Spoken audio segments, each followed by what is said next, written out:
12, 16, 12, 6, 18, 2 and 4.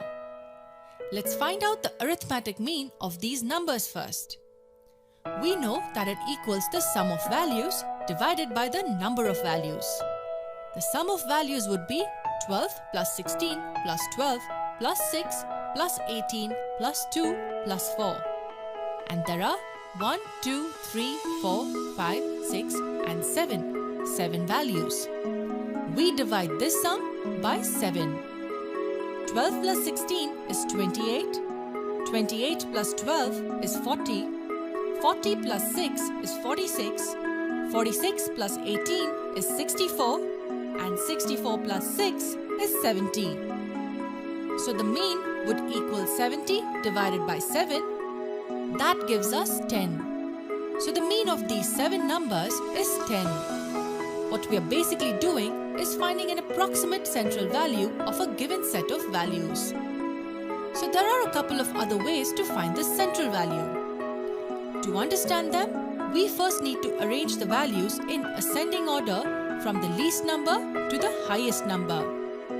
2, as we can see, is the least number. We write a 2 first. The next higher number is 4. We write a 4 next. Then 6. It is always a good idea to mark the numbers you have written with a pencil.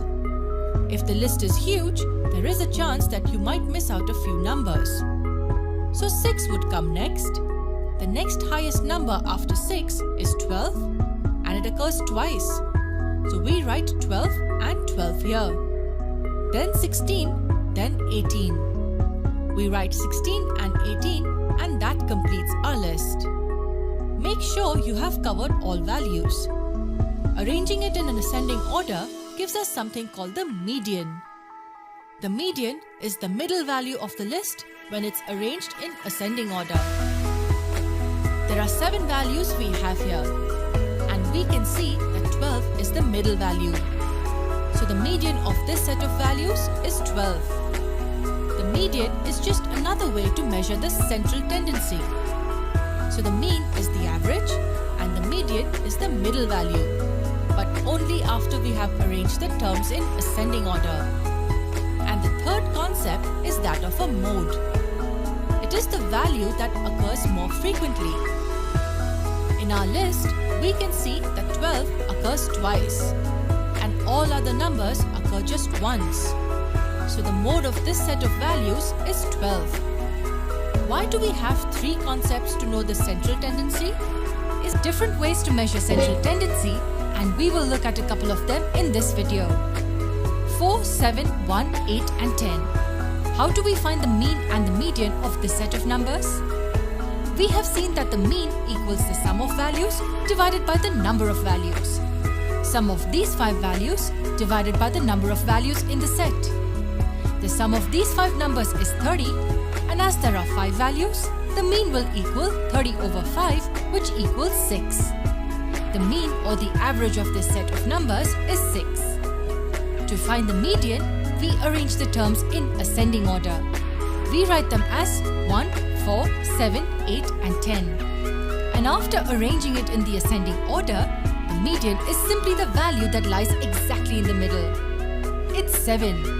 It has 2 values on its left and 2 on its right. 7 is the median of this set of numbers. It's different from the mean, but both values pretty much give us the central value of this set of numbers. But why do we need the median? Isn't mean enough? Let's take an example to understand why we need the median. Assume you have a group of people at home and you wish to play a TV channel which will have the maximum number of people entertained. The ages of the people are 8, 6, 6, 10 and 85 years respectively. To entertain maximum people, you decide to find a central value of the ages listed here. You decide to find the mean age. Arithmetic mean is the sum of values divided by the number of values. The sum is 8 plus 6 plus 6 plus 10 plus 85. And the number of values is 5. The sum equals 115. So the mean age would be 115 divided by 5. The result you get is very interesting. 5 times 23 is 115. you get the mean age as 23 years. With this, you decide to play a movie which would appeal to an audience aged around 23 years. Now look at this scenario again. We have 4 kids and 1 senior citizen in the group, and we are getting the mean age approximately equal to that of a college graduate. Does the mean represent the group well? Will the kids enjoy that movie? Probably not. And will grandpa be able to stay away? Unlikely. In this case, the mean is not a good representation of the central value. And that is because this data is skewed by this one value. Wait, what will be the median age? For that, we will have to arrange the ages in ascending order. So we write it as 6, 6, 8, 10 and 85. It has 5 values, and the one in the middle will be the median age. It will be 8 years as it falls exactly in the middle. 2 values on its right and 2 on its left. So the median definitely gives us a far better representation of the age of the people of this group. Most of the people are around this age, and you realize that Cartoon Network is more suited for majority of the audience. And there is also a very good possibility that grandpa enjoys cartoons as well. This was one of the examples in which the median made more sense.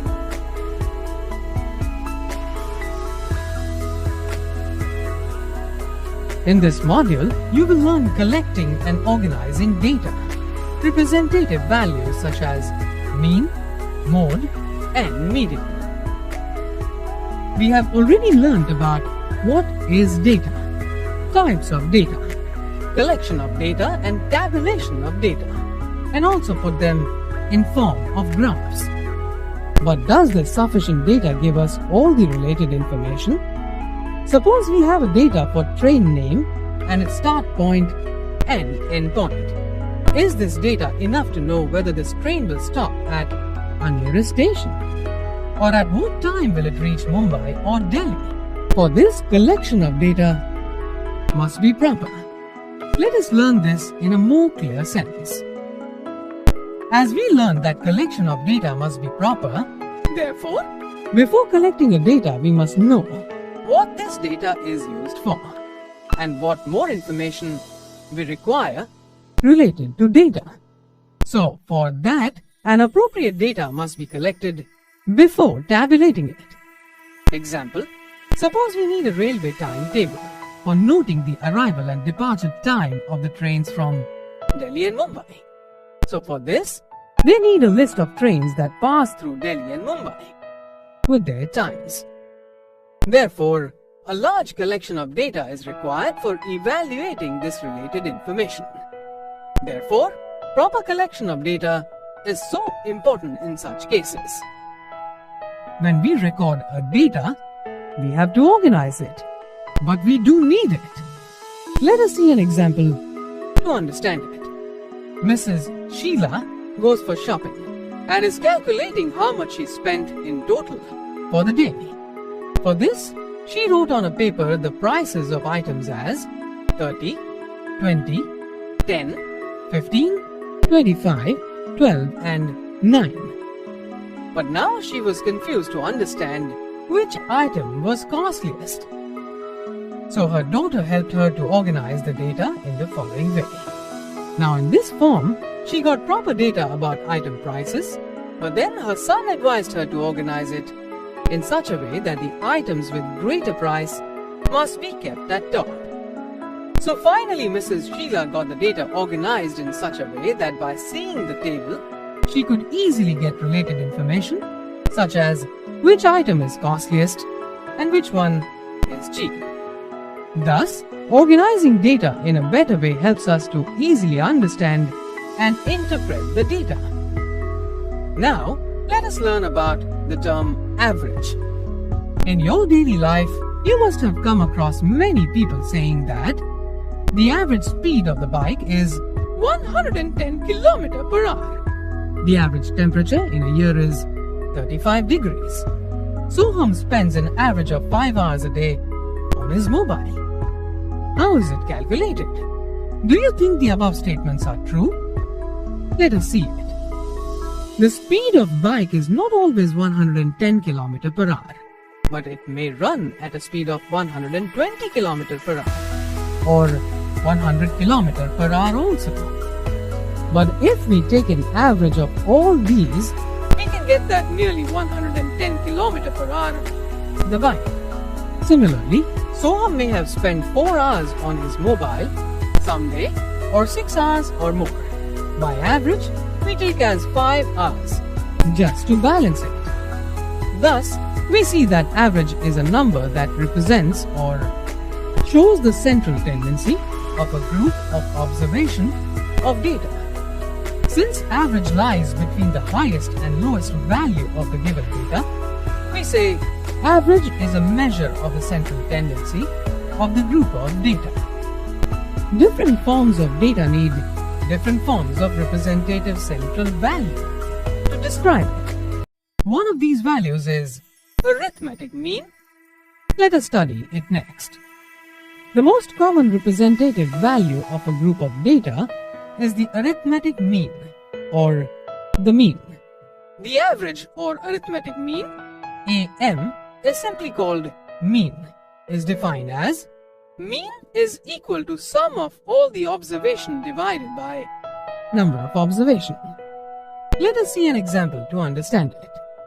Nisha works for 6 hours, 9 hours, 5 hours, 8 hours and 7 hours respectively from Monday to Friday in a week.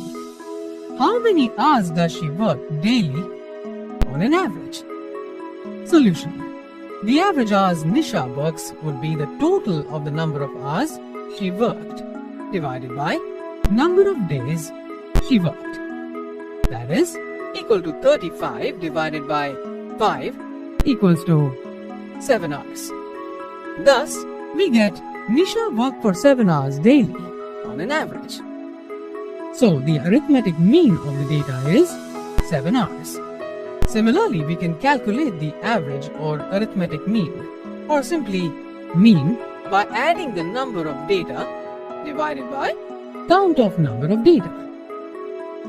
The difference between the highest and lowest observation gives us an idea of spread of observation. We can calculate it by subtracting the lowest observation from the highest observation. The result obtained is called the range of observation. Example, marks of 10 students of a class are given as 49, 30, 38, 45, 20, 19, 47, 31, 22 and 35. Calculate first, highest and lowest marks. Second, range of marks. Third, mean of the marks. Solution. First, arrange the marks in descending order. So the highest marks are 49 and lowest are 19. Now to calculate the range, subtract the lowest marks from the highest. That is 49 minus 19 equals 30. Now, mean can be calculated as add the marks of 10 students divide by total number of students, that is 10. So we get 336 divided by 10 equals 33.6. Thus, mean of the data is 33.6. There are other forms of representative values too. Let us study another form of representative value known as mode. Mode of a set of observation is the observation that occurs the most often. Let us learn with an example. Find the mode of the data of given set of numbers 6, 6, 7, 8, 9, 9, 2, 5, 6, 7 and 8. Now first arrange the values in ascending order or descending order as done in mean. So we get 6 is the frequency that is occurring the most. Thus, 6 is the mode of the given data. If we have to calculate mode of a large number of data, on seeing we cannot say which frequency occurs the most and which can be the mode as done in previous example. For example, see this data. So if we have to tabulate the data using tally marks and count the frequency of the data, put the frequency occurring in first column and mark a tally mark for it for each occurrence in second column and calculate the total in third column at last.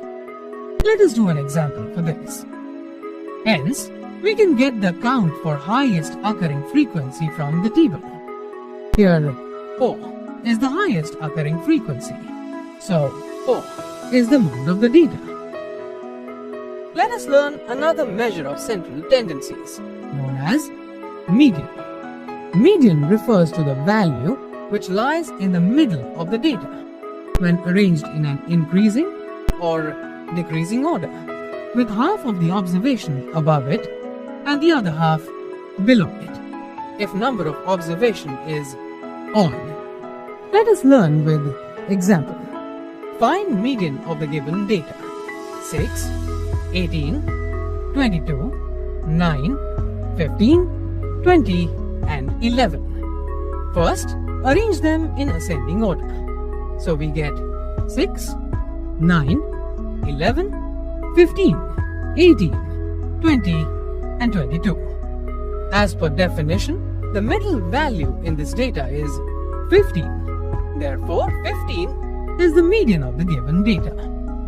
Thus, we see that mean, mode and median are the numbers that are representative values of a group of observation of data that lies between the minimum and maximum values of the data, and they are called as measure of central tendencies. Let us revise all that we learned in this module on mean, mode and median.